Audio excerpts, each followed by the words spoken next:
and welcome to my channel. Well, I only have a PlayStation 3, and I don't have a, 4 or 5 or whatever. And controllers, man, I go through a brand new controller, or I go through one about a year. And what usually goes out is the springiness action of this side right here. And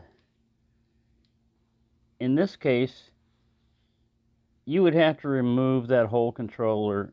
If you wanted to replace the component, you'd have to desolder a lot of different stuff. Well, one of the things I found in here that they did was, if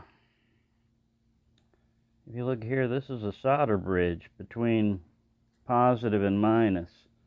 So this motor is never going to work with that. So I'm going to have to desolder that.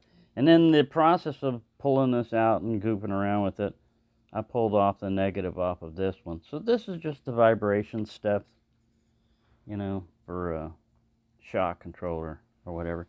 But if you ever go to do these, man, try to be careful with it. This is tricky too, these little pins right here, these little springs, getting them to go in there. It's not something for the impatient to try to fix one of these. But, see, I can get 2 of them for $20 and have it delivered tomorrow. I don't have $20. So what I did was, it's still kind of mushy, but I found a coil spring out of a lock. And I fitted it over just the top housing. So between this, the springiness now is between the plastic piece and that little post, and I just lined them up perfectly and then screwed this one screw in here on the circuit board down. The rest of them are just posts. There weren't any other screws on it. So hopefully that'll work. Now what I'm going to do is just solder this one on and take off that little solder bridge right there. That's called a solder bridge. That's just people being sloppy with their soldering iron and not watching what they're doing. Anyway, I'll fix that. And then I lost these 2 pieces down here for the little buttons. I mean, I've got these other 2, but there's 2 more little plastic pieces that slide in there. So I got to go find those or cannibalize. See, that's another thing you can do. In the military, you would throw stuff away, and you would take parts off of something that wasn't functioning, usually an aircraft, connectors or circuit boards or components, and replace them, working ones with non-working ones. Anyways, there we go. Let me turn this off. Good old lead fumes. Back in the good old days. I try to do this through the camera.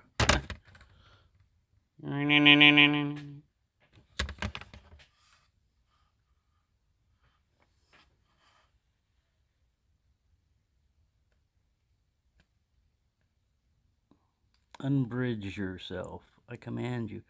I dropped this soldering iron on the carpet, so I was trying to re-tin it. Oops, there we go. Got that one loose. I'll just resolder it. But I got that bridge gone. I don't think it should be there, because this one didn't have one. Alright, let me put this up for a second. I got the microphone down on the table again. What an idiot.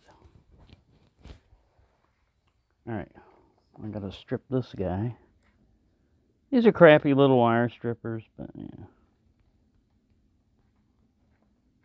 I could use a knife. I may wind up having to, because this thing isn't. There we go. Wasn't stripping for crap. This guy's still tinned. I think he'll do all right. Just got to reapply him to the proper place.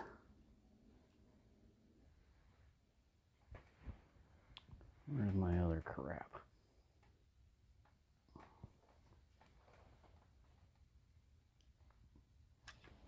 First, I'm going to tin this little guy, or try to. Like all that. See, normally you'd put a blob of solder on your soldering iron, but I don't know where my soldering paste is at. Man, I do need to trim that. That isn't good at all. When you got a little wiring trimming, here's a little buoy. We'll see how well this works. It should work all right. Ow! I cut my arm off.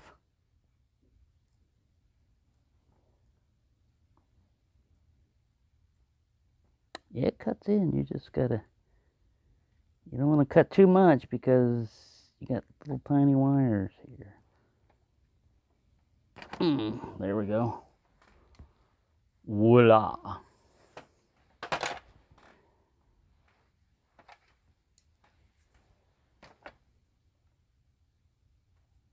Give them a little twist. Keep them all together. It's just a ground wire, but you know, ground is important.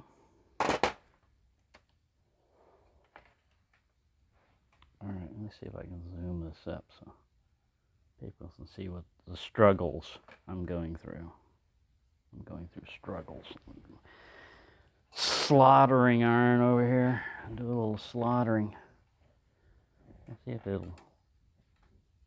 tip will tin yet. Will you? Will you hold solder? Oh, a little. Right there on the tip. I took some sandpaper to it. Stuff like that. Obviously it didn't help. Where's my negative lead? Get over here. Negative. No, positive. I'm positive you need to get over here. Oh, it's unfrayed itself. Twisty, twisty. There you go. Get over here where I can see it. Will you tin? Mr. Tin Man. Nothing. There we go. That's about all. We're going to get a little blob. Yeah, that was horrible. I know. Tell me in the comments how bad this is. It is pretty bad. Try not to burn this battery wire here while we're at it. Lithium. Lithium cryon. All right, let me get these pliers over here. I might not eat anymore. People can't even see your struggle. You're out of focus. I'm out of control. All right, we'll zoom back a little bit so you can see the whole fantastic action. You know what? I'm just going to do this without the camera because it's a pain in the butt trying to do it through the camera. All right, this is the old one, but you take off screw here, here, here, here, and here. What I'm after is just these. Really just one of them. That's all I need out of this.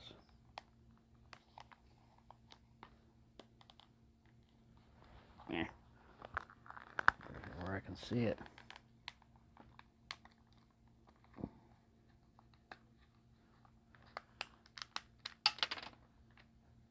Ink. That's all I needed.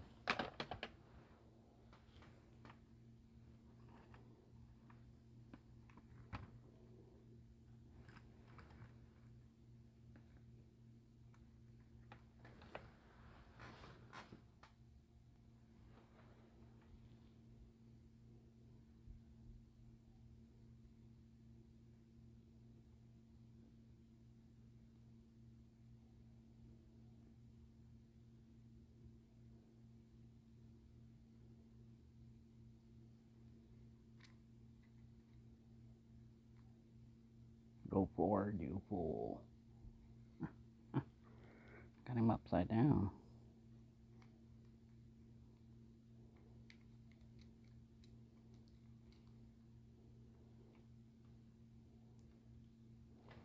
This is the one that came from it, and this is the one that came off the Sony. So there. Well, I say Sony.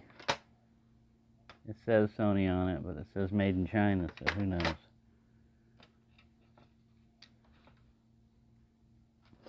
Alright, now it's just a matter of taking this and putting it on there And I'm not even going to try to do this on camera. But you gotta, well, maybe I will. What the hell? I'll try. What do I got to lose? Patience? I'm a doctor.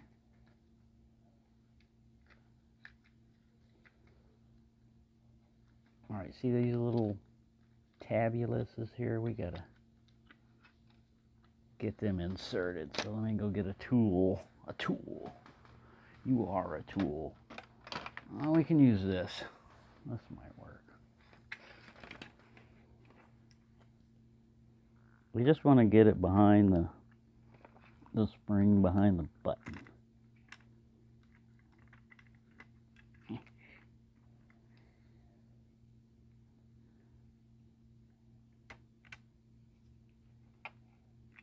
There we go, got that one in.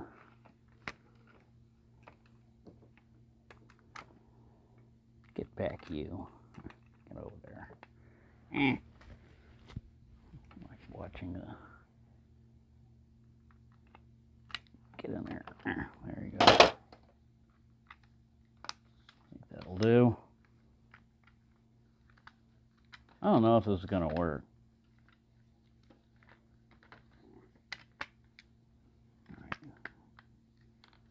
Let me try this off camera. So that spring actually has to go behind here and clip onto the back of that board there. That's go there, you.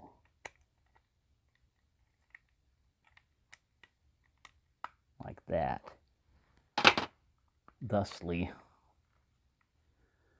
I put it all together and it didn't have enough tension on these. So let me turn this off and try to get it all back together again. Alright, so I got it all back together and functioning properly. Through the miracle of editing, you didn't get to see the multitude of times where I had assembled this all back together, screwed it down, and something didn't work.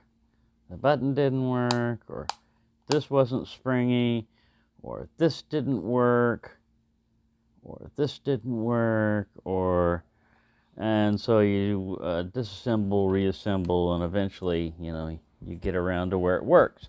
Now, I did leave out something. I wound up removing both of these shock motors. They're just it's got a counterweight on it, and when it spins, it makes the thing shake. They're a pain in the butt to, it sits in one part of the housing. Sometimes you can set it down in the other. And it was a pain in the butt because the circuit board's already screwed down and these wires come off and they would flop around, come loose, and pull themselves loose from the circuit board, one lead or another. And I said, you know what, I don't need that crap. So I got it all back together and it works. Now, it has tension, but it'll stay there. It doesn't have that, this is just an up-down spring. And so there wasn't a lot to center it and stuff, but it functions. It works. You can still mash down. It comes back up. And it's still, if you leave it there, it'll center. With no tension at all, and it's just flopping there like it was before, if you're doing like first-person shooter or something like that, your guy will creep. It'll go like this. It's just a pain in the butt. Now, this was just a temporary fix, because as soon as I get some money, I'm going to get a replacement controller. But in the meantime, I play games and I won. All right, now another thing, when I was walking around, you're talking about knives, and metal and what is sharp and all this other stuff. You see this is rebar, and this is carbon steel.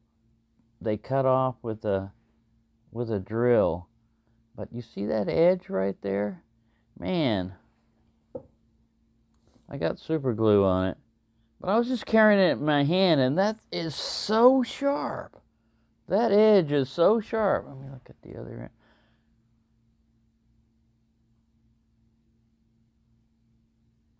It's like a razor blade, because I didn't even know I was cut. I got home and I washed my hands and the soap burned. But, you know, it's rusty too. But yeah, look at that. That edge right there. It's brittle. You know, it's low carbon steel and everything, but I wouldn't make a knife out of this unless you're heat treated it some more. It is tempered steel, but it's like low heat treat. I did a long look at rebar and everything on Google and researched it and all that, the different grades and, you know, compositions and all that. But anyways, I found that and I was carrying around and I thought, well, this would make a good, you know, like it was like a swagger stick. It's the right height so that if your arm is extended, you can carry it up into your armpit. And if it follows the motion of your walking and everything, it's kind of like concealed. Now, you know,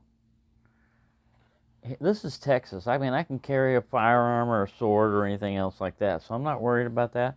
But I had a knife in my back pocket, but sometimes there's a lot of dogs around here, and usually they're in the thing, but you want something non-lethal to, like, push them back, or if you have to, you smack them with this. They're definitely going to know it. Rebar, I mean, they're going to feel it. But fortunately, I don't have to use that, or I could carry pepper spray or something like this. But anyways, I just found this. I thought I could use this for something. But man, it cut my palm open.